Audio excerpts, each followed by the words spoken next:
Amen. Magandang gabi po sa ating lahat. Salamat sa Diyos sa gabing ito and sa pagpapala ng Panginoon sa atin, mga kapatid, na tayo po ay patuloy na nakapag-aaral ng salita po ng Diyos. So, sa gabi pong ito, mga kapatid, buksan po natin ang ating mga Bible sa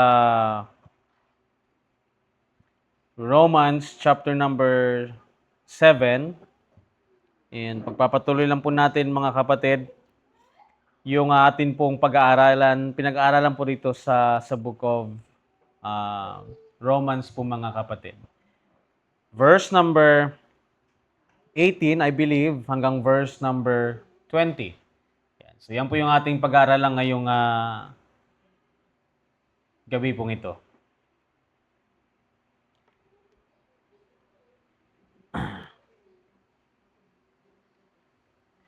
So mga kapatid, if nandyan na po kayo, basahin ko po sa inyo at sundan nyo lang po ko sa inyong mga mata.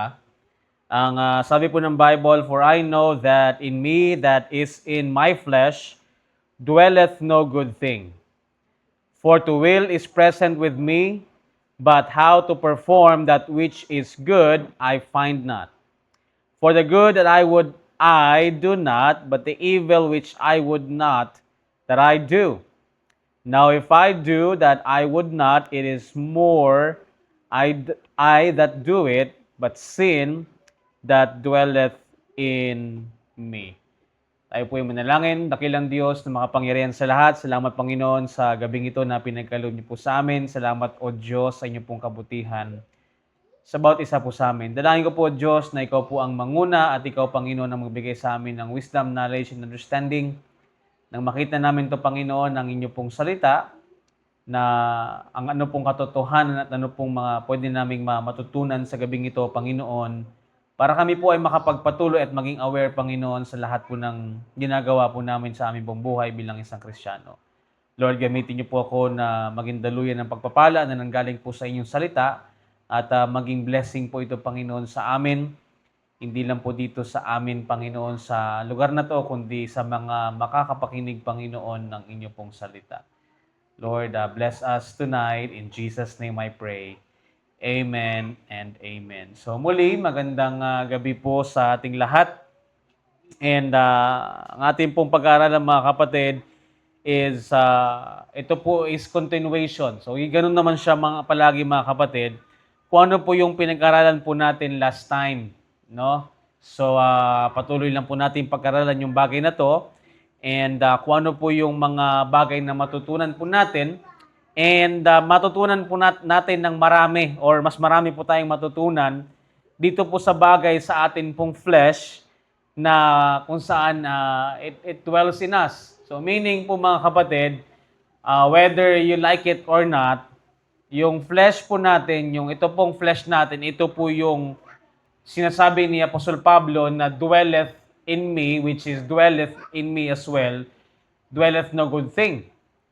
And kaya po tayo, mga kapatid, kahit na po tayo ay ligtas at kahit nabayaran na po ng Panginoon yung atin pong kasalanan at tayo po ay napatawad na, so nandito pa rin po yung atin pong flesh. Now which is sa verse na to, mga kapatid, na dito po pinag-uusapan at sinasabi ni Apostol Pablo kung ano po yung bagay po na to, mga kapatid. At kailangan po natin niyang maintindihan, mga kapatid. Isa po yan sa bagay na kailangan maintindihan ng bawat Kristiyano, bawat isa po sa atin, most especially kung tayo po ay bagong ligtas, or mga kapatid, maaaring hindi po natin naintindihan yung atin pong buhay. So isa po ito, mga kapatid, na kailangan po nating maintindihan sa buhay po natin. Kasi, mga kapatid, kailangan maintindihan natin kung ano bang meron sa atin nung tayo po ay naligtas. Amen? Naintindihan mo ba o naintindihan mo ba kung ano yung meron sa iyo nung ikaw ay naligtas? No? So kailangan po natin maintindihan, mga kapatid, kasi the moment we got saved, we have received the Spirit of God, na ito po yung nagbigay po sa atin, mga kapatid, ng understanding sa salita po ng Diyos. At sabi po ng Bible sa 2 Corinthians chapter number 2, Makikita po natin dito mga kapatid, sa verse number 12, so 1 Corinthians chapter number 2, verse number 12, the Bible says, "Now we have received not the spirit of the world." So mga kapatid, nung ikaw ay naligtas, hindi espiritu na nanggaling sa mundo ang natanggap mo. So ibig sabihin mga kapatid, kapag naintindihan natin ito at nakita po natin itong bagay, hindi dapat espiritu ng mundo ang nakikita sa atin sa buhay natin bilang isang Kristiyano. Amen? Dapat ang makita po sa atin ay yung espiritu na binigay po ng Diyos. Ang sabi sabi diyan, "But the Spirit which is of God, that we might know the things that are freely given to us of God." Kaya mga kapatid, ito minsan yung mga na-miss natin sa buhay natin bilang isang Kristiyano. And as far as we know mga kapatid, that Romans is one of the book na ako po mga kapatid, nire-recommend ko na kung meron kang babasahin, halimbawa, bago kang Kristiyano, gusto mo magbasa ng Bible, isa to sa nire-recommend ko na basahin mo mga kapatid. Na dito ka magsimula kasi dito makikita mo mga kapatid sa buhay mo kung ano ba talaga yung dapat natin gawin at anong meron tayo in the book of Romans. But the Bible tells us in 2 Corinthians chapter number 2, verse number 12, that hindi po tayo nakatanggap ng spirit na nanggaling po sa mundo. Kasi pag galing sa mundo yan, ibig sabihin, demonyo yan. That's devil. That's evil. And anong sabi dyan mga kapatid? That what we have received, the Spirit which is of God. Now mga kapatid, we understand as well, the moment we got saved, that we are forgiven sa lahat po ng ating kasalanan. Nabuksan natin yung mga kapatid sa Colossians chapter number 2, verse number 13, na ang sabi dyan, "And you, being dead in your sins." So ikaw ay patay ka sa iyong kasalanan and the uncircumcision of your flesh, meaning hindi pa naligtas kasi nga hindi pa na circumcised. But ang sabi niyan, "Hath He quickened together," but binuhay tayo ng Diyos. At ang sabi niyan, "with Him," sa Kanya, sa Panginoong Hesus, na pinatawad tayo sa lahat ng ating kasalanan or trespasses mga kapatid. Amen? That's the moment we got saved.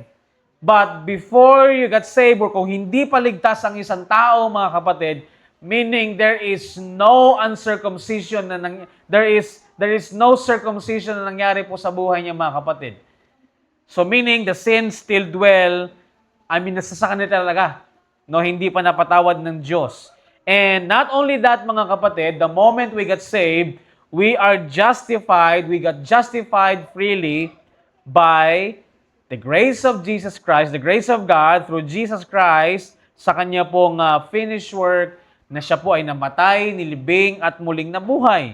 Mababasa po natin yan mga kapatid sa Romans chapter number 3, sabi ng verse number 22, makita natin dyan mga kapatid. Romans 3, 22, ang sabi po ng Bible mga kapatid, "Even the righteousness of God, which is of God without the law, is manifested, being witnessed by the law and the prophets." Sorry, that's 21. "Even the righteousness," verse 22, "even the righteousness of God, which is by faith of Jesus Christ unto all and upon all them that believe, for there is no difference." Verse number 24 po mga kapatid. The Bible says, "Being justified freely by His grace through the redemption that is in Christ Jesus." So there's no one mga kapatid na magja-justify po sa atin. It is only the Lord Jesus Christ, because the righteousness of God was manifest in Him. Nasa sa Kanya mga kapatid. And that is why ang sabi sa Romans 4 verse number 25, "Who was delivered for our offenses and was raised again." No, binuhay siyang muli for our justification. Kaya mga kapatid, dito po marami nagkakatalo ang lahat. Kasi nga, naniniwala naman sila. Ang iba mga kapatid, naniwala na born again, pero hindi pa rin talaga tuluyang ligtas. Kasi pag nagkamali ka, parang back to zero ka. Now mga kapatid, if that is if that is in your thoughts right now, that you think na kapag nagkasala ka ay hindi ka naligtas mga kapatid, meaning hindi mo naintindihan yung mga bagay na sinabi ko kanina. Na hindi spirit of the world ang natanggap mo at nakatanggap ka ng spirit na which is of God. Maaring hindi mo naintindihan ng lubusan kung ano ba yung sinabi ng Bible sa Colossians 2:13. At hindi natin naintindihan yung bagay na to that the moment that Jesus Christ was raised again, that is for our justification po mga kapatid. Para po sa justification ng bawat isa na maniniwala sa ginawa ng Panginoong Hesus doon sa cross ng Kalbaryo. That's why the Bible says in Galatians chapter number 2, verse number 16, na ang sinabi ni Apostol Pablo sa kanila mga kapatid na basahin ko po sa inyo, knowing that a man is not justified by the works of the law. So, ibig sabihin mga kapatid, wala pong ma-justified sa atin. At kapag ginawa at tayo ay nagpapatuloy sa ano? Sa works of the law. Sabi, even we have believed in Jesus Christ, kahit naniniwala ka pa sa Panginoong Hesus. Kung yung paniniwala mo sa Panginoong Hesus na gusto mong ma-justified ka sa ginagawa ng batas, then hindi po siya mag-i-effect mga kapatid. But if we believe in Jesus Christ, na tayo po ay ma-justified sa faith of Christ, and the faith of Christ is what He did on the cross, at hindi po sa gawa ng batas po mga kapatid, for by the works of the law shall no flesh be justified. So ito po yung nangyari mga kapatid. The moment we get saved. And there is a verse na sinabi dito sa 1 John chapter number 4, verse number 4 po mga kapatid. And this is a wonderful verse na makikita mo mga kapatid. Na parang kumbaga maintindihan mo na ano ba yung banal na spirito na nasa sa atin, no? So hindi po Espiritu Santo mga kapatid, Yung Espiritu Santo iba 'yan.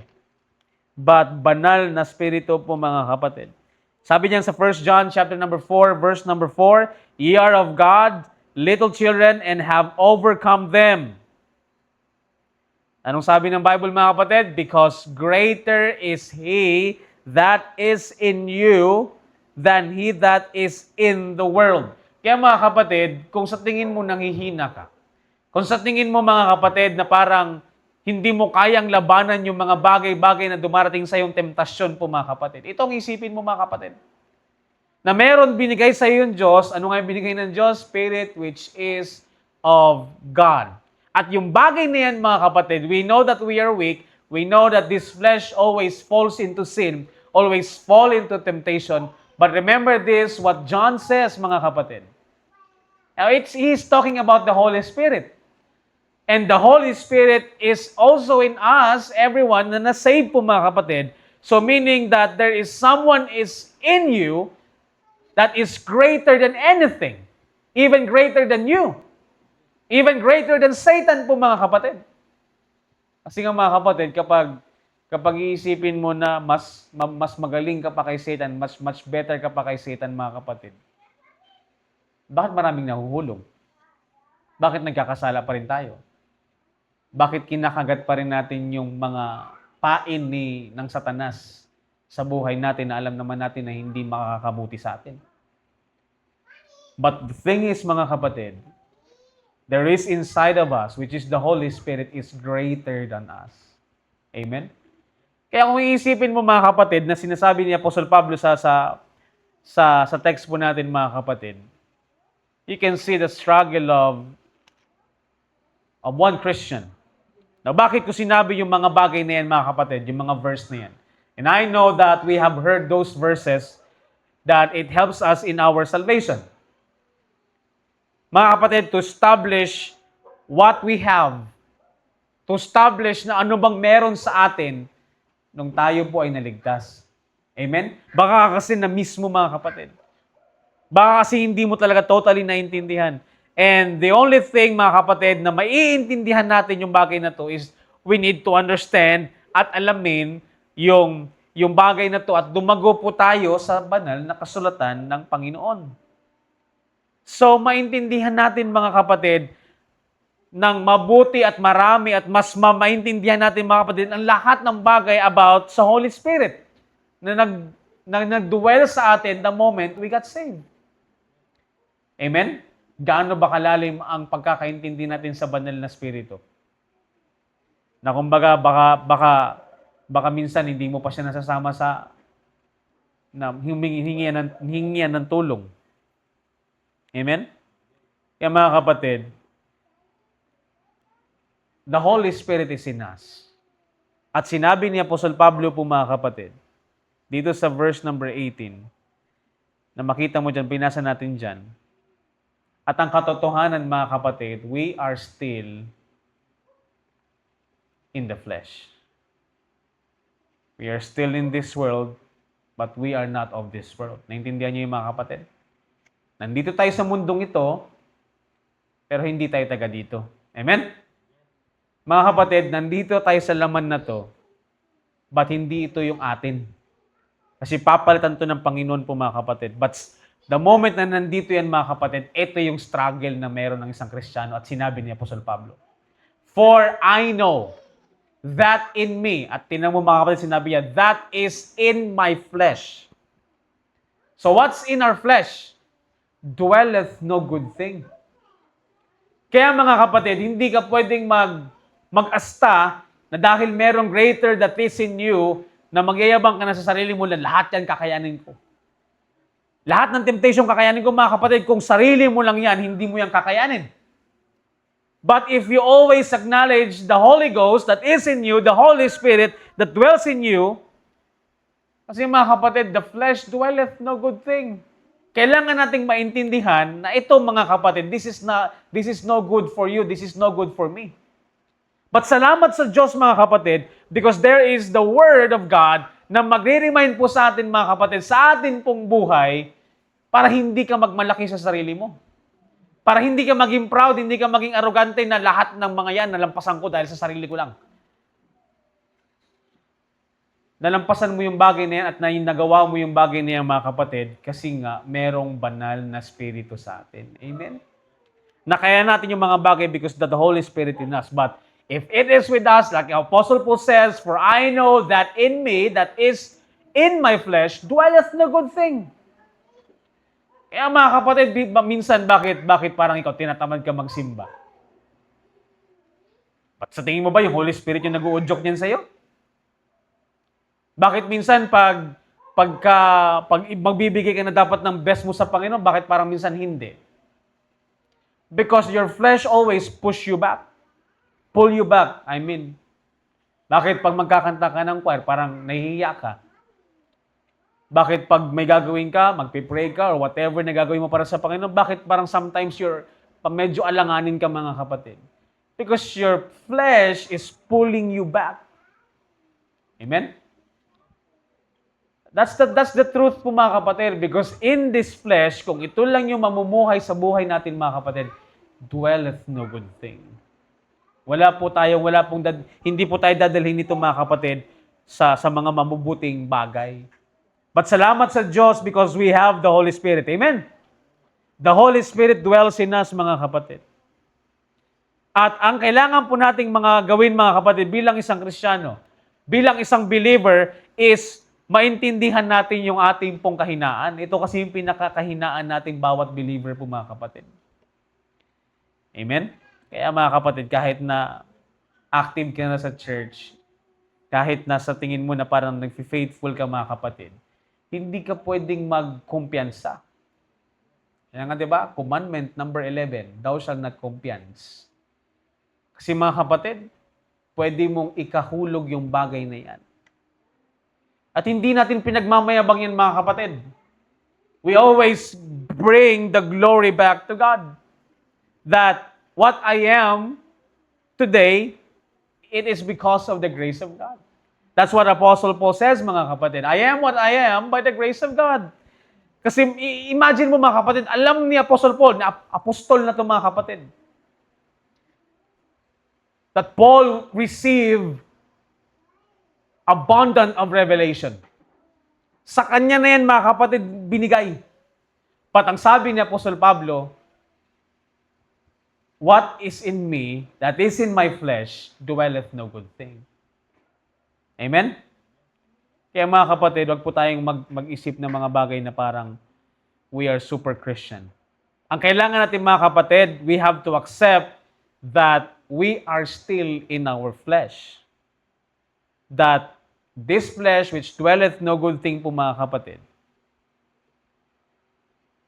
na yung scripture nagsabi that it dwelleth no good thing. So ang kailangan natin maintindihan mga kapatid is that pwede tayong magkaroon ng kasalanan through and through. Kung hahayaan mo na ito yung kumilos sa atin. Kasi mga kapatid, yung sinful nature nandyan pa din yan.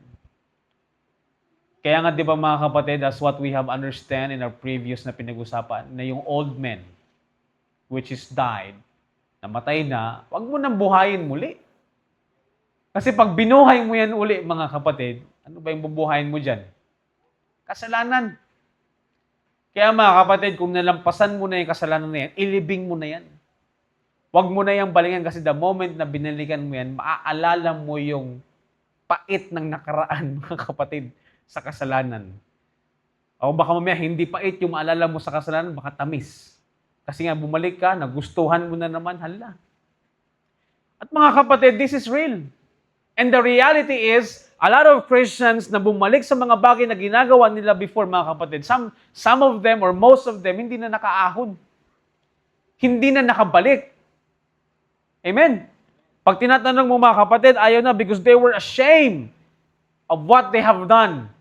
But they don't know mga kapatid, it is the sin who are condemning us. But mga kapatid, being good is not a normal sa tao po mga kapatid because ang sabi ng Bible sa Romans chapter number 3 verse number 10, there is none righteous, no not one.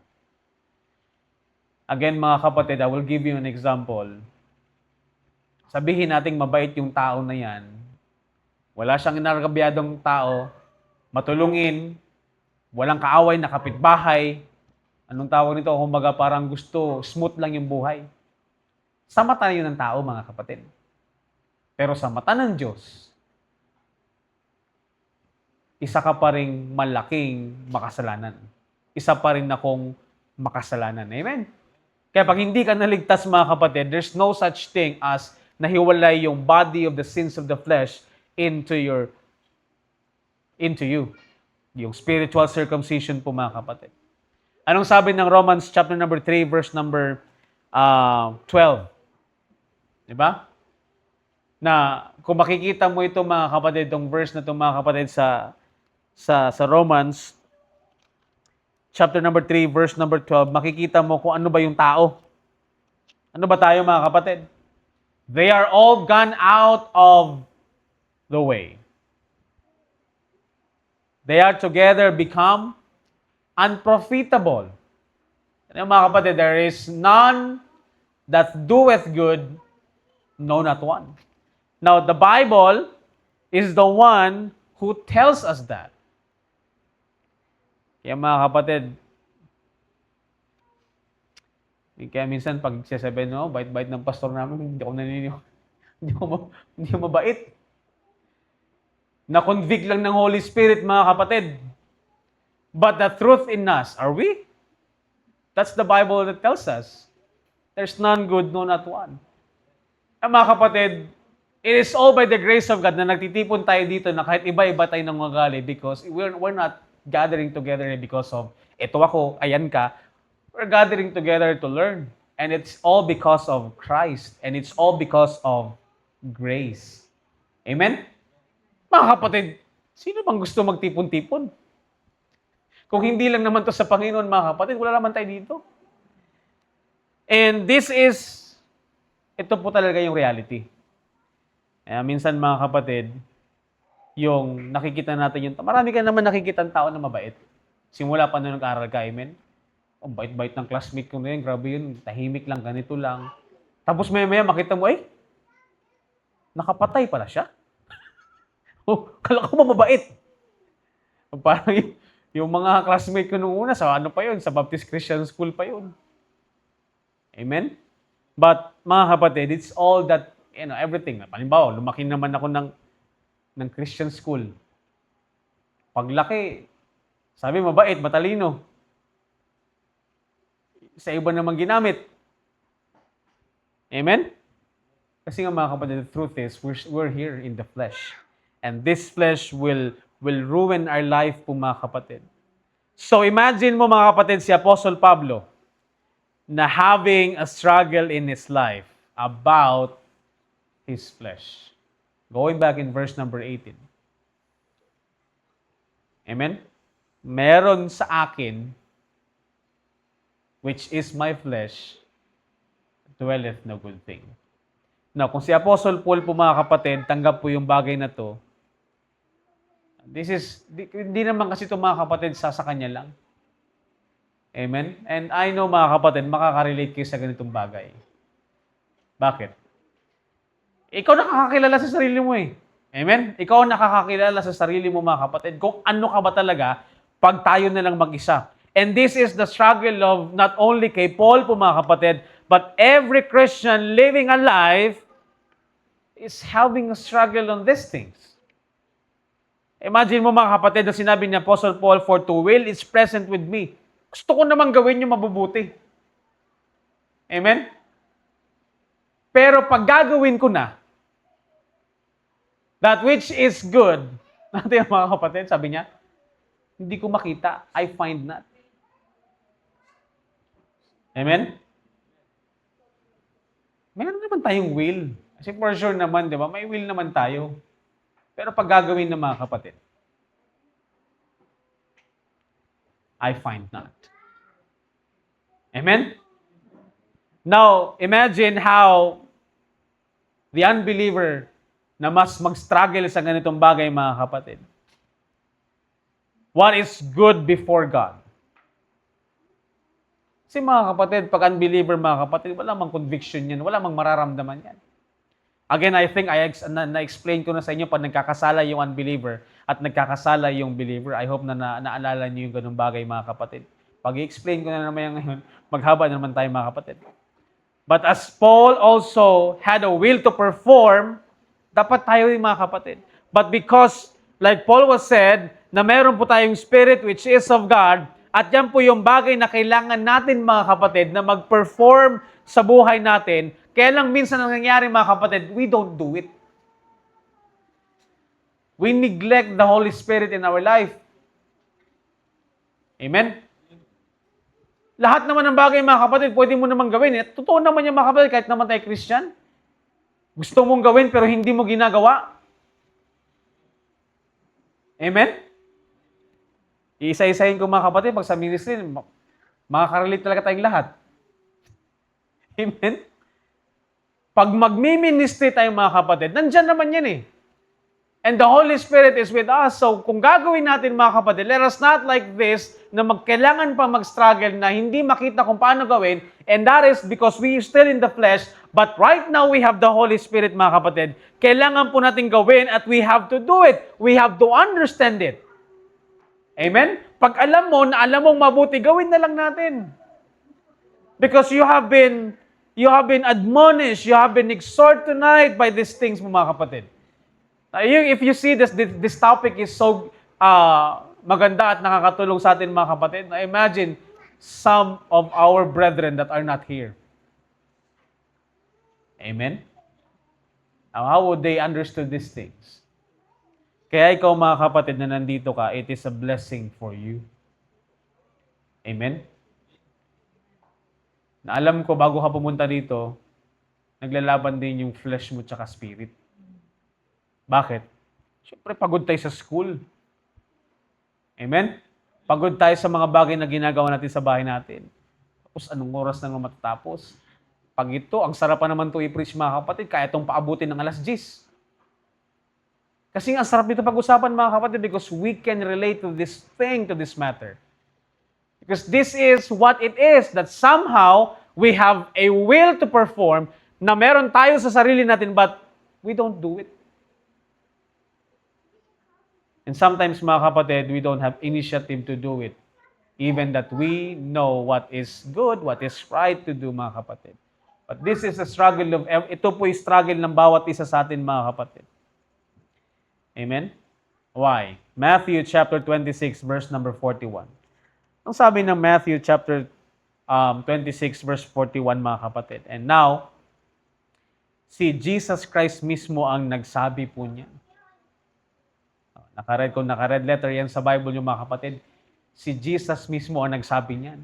Now, mga kapatid, this is not in our dispensation, but this is true to everyone. Nang sabi diyan, mga kapatid, watch and pray. Anong sabi ng Bible? That ye enter not into temptation.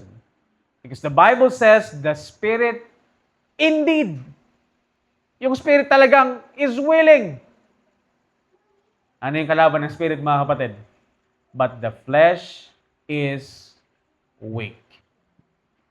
Mga kapatid, every day, kahit naman hindi sa church, kahit naman sa school mo minsan o, di ba?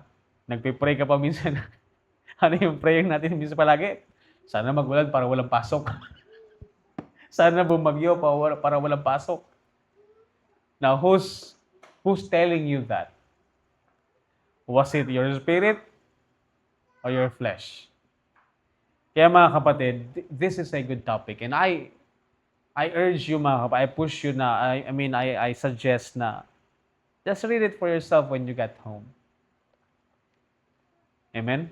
Yung Romans chapter number 7, and when Apostle Paul starting to talk about his flesh that dwelleth no good thing, makakarelate ka dyan, mga kapatid. Kung gusto nyo pong i-devotion to, mga kapatid, do it, mga kapatid. So that you would understand better and better what is the life of a Christian. Para maintindihan mo na yung Kristiyano, mga kapatid, this is not parang, siyempre, alam natin na mayroong tinatawag na easy-go-lucky. Christian is not like that. This is a battle. Amen? Now, this is a battle. Every day sa buhay natin, mga kapatid. Pag magbabasa ng Bible, naku, mga kapatid, parang alam mo yung Bible minsan, parang yung barbell na hindi mo mabuhat. Diba? Parang tinatamad kang buhatin. Tapos pag simula ka na magbasa, ano nangyari sa mata mo? That's the flesh, mga kapatid. You see na makikita mo na talagang yung Bible parang talagang tamang-tama yung sinabi ni Apostle Pablo. Because he experienced it. Amen? Again, Paul, sabi niya, meron naman siyang will to do it. But end up to a sinful thing. Amen? Alam niyo, minsan, mga kapatid, hindi naman ako talaga totally na against na sa cellphone mo na gamitin mo siya whether we have a service. Pag ginagamit mo yung Bible. Kaya lang, meron kasing temptation dyan, mga kapatid. Pwede yan tapos bubuksan mo kung ano-anong bubuksan mo. Out of focus ka. But I'm not against of that, mga kapatid. If you don't have the Bible and you have only the Bible in your cellphone po, mga kapatid, just use it the way you have to use it. Amen? But again, there is a temptation to there. That even church services, mga kapatid, na pwede mong gamitin yan into ma-divert yung sarili mo, mga kapatid, yung utak mo, yung focus mo sa pag-aaral.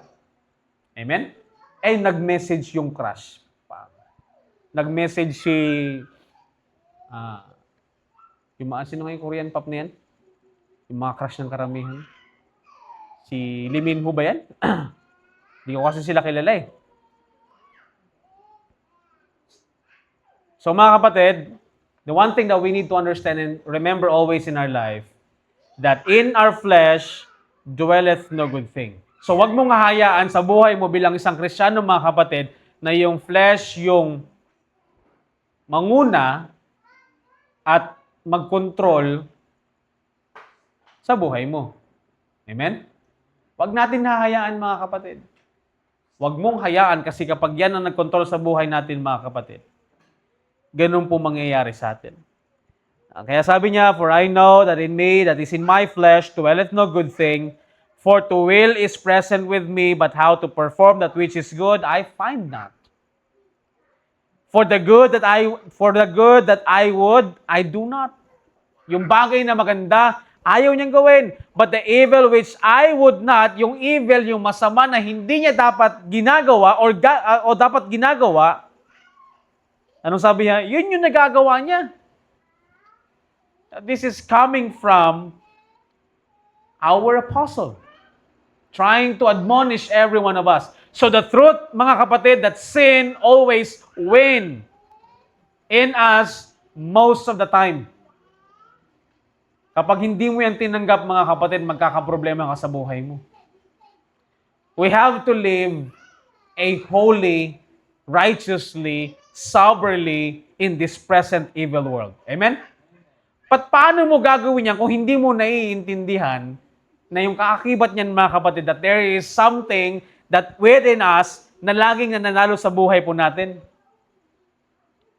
For in the flesh dwelleth no good thing. Ibalik-balik natin yung, mga kapatid. Pero ang sabi ni Apostle Paul, na yung bagay na gusto niyang gawin at dapat ginagawa niya, hindi niya magawa, pero yung bagay na masama, yun yung nagagawa niya, mga kapatid. Yan po yung sinabi ni Apostle Paul. Dahil, he declares in verse number 18 that in flesh dwells nothing good. Kaya, mga kapatid, yung ibig sabihin niyan, he refers that to our physical body. Ito yung nakikita, mga kapatid. Amen? Kasi what you see is what? Temporal. What you don't see is eternal. So yung nakikita mo na yun, mga kapatid, that's only temporal. And that is our sinful nature po, mga kapatid. Kaya nga, mga kapatid, si Apostle Paul nagturo ng ganito so that we have to live right, righteously, soberly, holy in this present evil world. Now look at with me in Romans chapter number 12, verse number 1, na kung ano yung sinabi ni Apostle Paul dito, mga kapatid. Sabi niya, "I beseech you therefore, brethren, by the mercies of God, that ye present your bodies." Now, sabi ni Apostle Paul that this body, the physical body, this flesh, dwelleth no good thing. Pero sabi niya in here, mga kapatid, that ye present your bodies a living sacrifice. So, big sabihin, mga kapatid, even though na ganun yung katotohanan sa kabila ng buhay natin bilang isang Kristiyano, mga kapatid, kailangan mong i-sacrifice or i-present yung body na ito, mga kapatid, as your living sacrifice. And how would you do that? Holy, acceptable unto God, which is your reasonable service. Mga kapatid, kung namumuhay tayo sa kasalanan, paano? How can we present this body which is dwelleth no good things, that this body which is sinful, na kung yung pamumuhay natin, na-save tayo tapos nagpatuloy lang yung pamumuhay natin, how can we present this body sa living sacrifice na maging acceptable siya sa Diyos, mga kapatid? Verse number 2, isang bagay na kailangan natin gawin sa atin pong flesh is that be not conformed to this world. Amen. Be not conformed to this world, but be transformed. So, i-transform natin yung buhay natin, mga kapatid, as what? By the renewing of your mind, that you may prove what is that good and acceptable and perfect will of God. So, binasa natin kanina, mga kapatid, that this body dwelleth no good thing, at yung bagay na ginagawa nito is palaging masama, pero ang sinabi ng Bible, the moment na naligtas ka, and we establish that the Holy Spirit dwells in you, ang na-receive mo yung Spirit of God, mga kapatid. So there is a reasonable service na magkaroon ka, mga kapatid. Ang kailangan mong gawin is that hindi ka mag-conform sa mundo. Na yung buhay mo kung dati na sa mundo, mga kapatid, pag nung ikaw ay naligtas na, mga kapatid, you're not going to conform to this world. At anong gagawin mo? But be transformed in where? By the renewing of what? Your mind. Kasi mga kapatid, pag hindi po natin gagawin yung bagay na yan, mananatili yung mind mo na carnal. Mananatili yung mind natin mga kapatid na the flesh that is weak. Yun na lang palagi sasabihin natin, Pastor, pasensya na Pastor, talagang mahina kasi ako eh. O kailan mo gusto maging malakas? Kailan mo gustong maging manalo? Kailan mo gustong mangyari yung buhay mo na ma-present natin sa Diyos? Yung buhay natin bilang holy and acceptable sa Diyos. It's one thing mga kapatid, and the answer is there. Huwag kang mag-conform dito sa mundo. Kasi mga kapatid, kahit gaano kaganda yan, kahit gaano na tingin mo matutulungan ka niyan, it's not of you, hindi siya para sa iyo mga kapatid.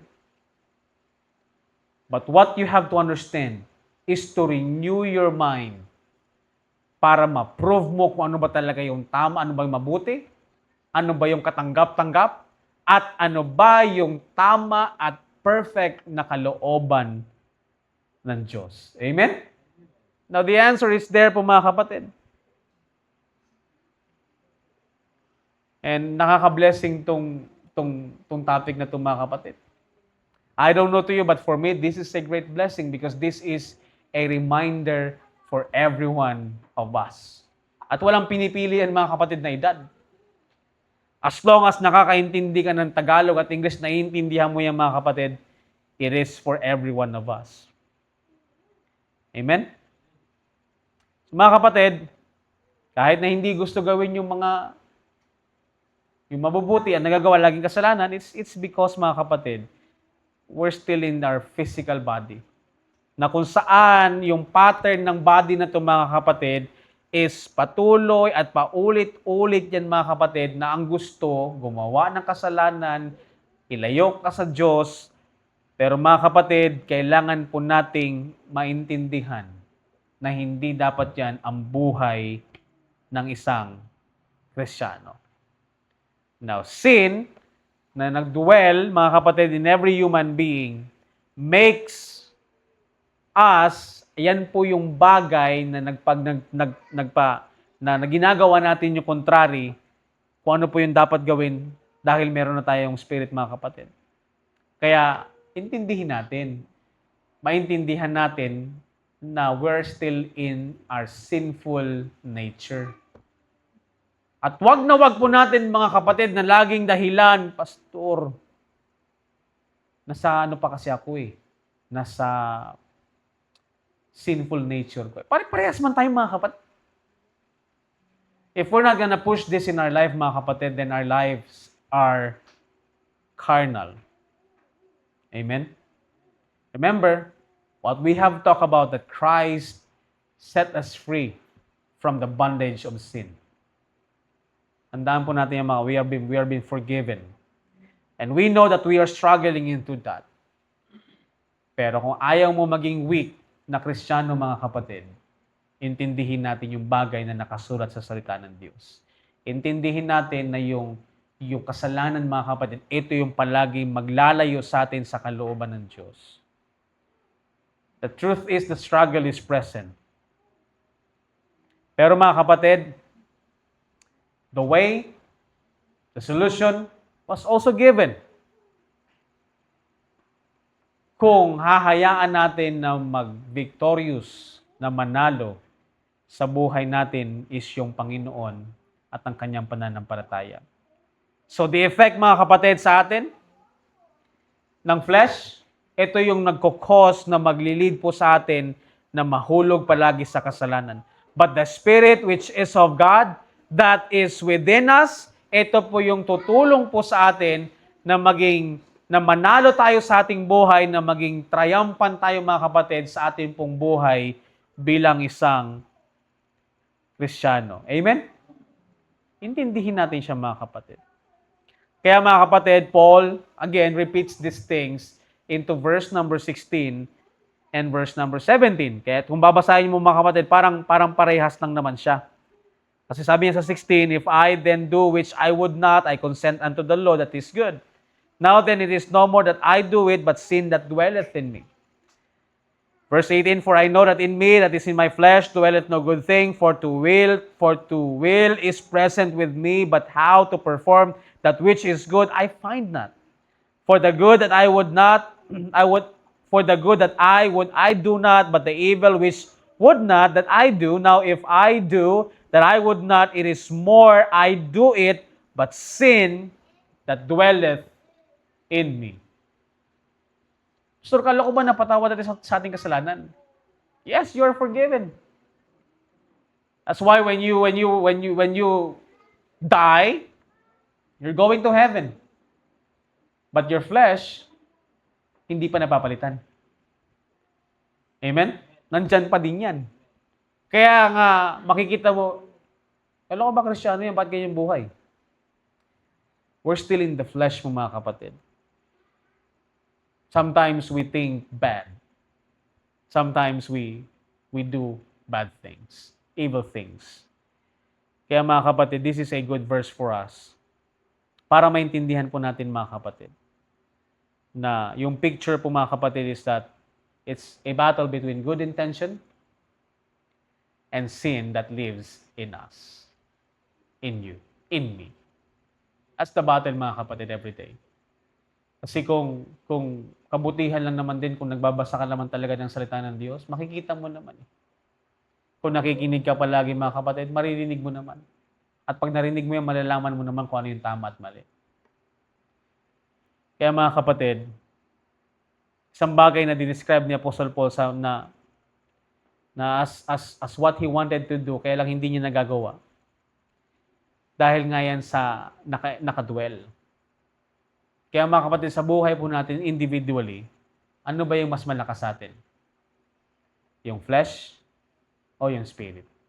Because yung katotohanan na sinabi ng Panginoong Hesus, the spirit is indeed willing, but the flesh is weak. Kaya imagine mo mga kapatid, paano kung wala tayong alam sa salita ng Diyos? It is given already that the flesh is weak. Paano kung wala tayong alam sa salita ng Diyos? Paano kung wala kang alam? Paano kung hindi ka nakikinig? Paano kung wala kang interest? You don't have sincerity in your heart to understand the scriptures, mga kapatid. Saan ka dadalhin ng sarili mo?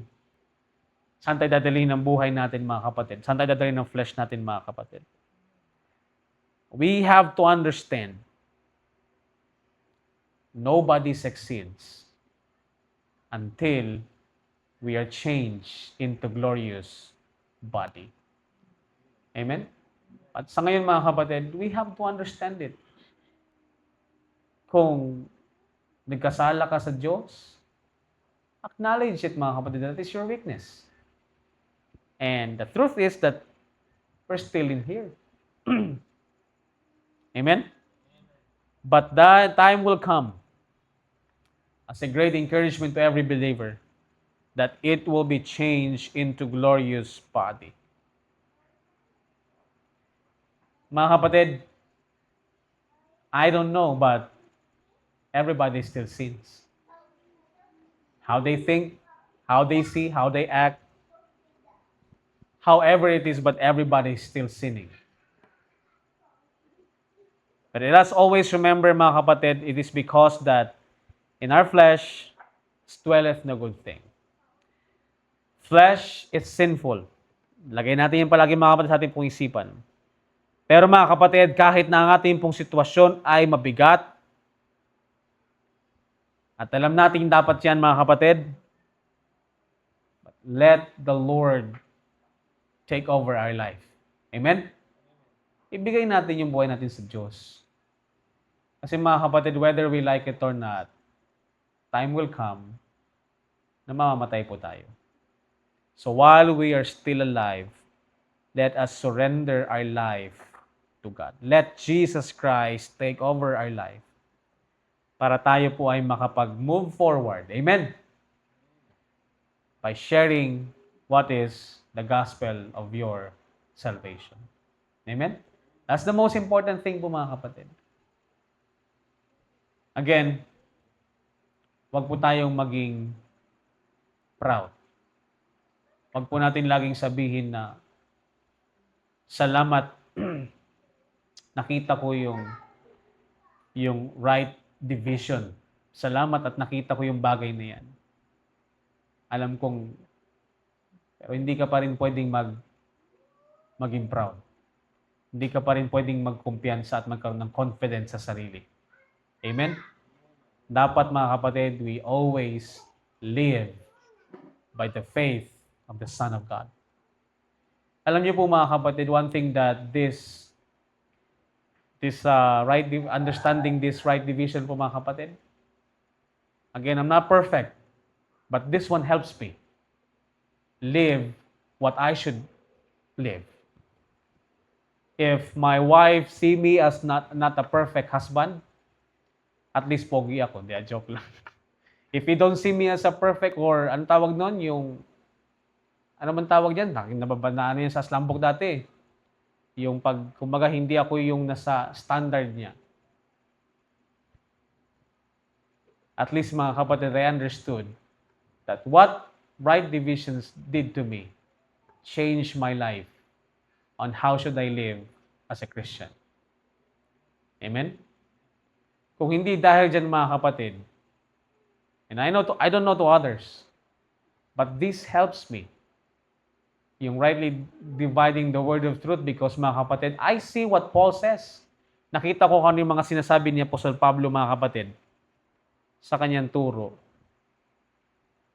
sa banal na kasulatan. Imagine mo kung kukuha-kuha ka lang ng buhay mo kung saan-saan mga kapatid. Anong buhay na ibibigay sa'yo sa Old Testament? I mean, I'm not trying to say na wala.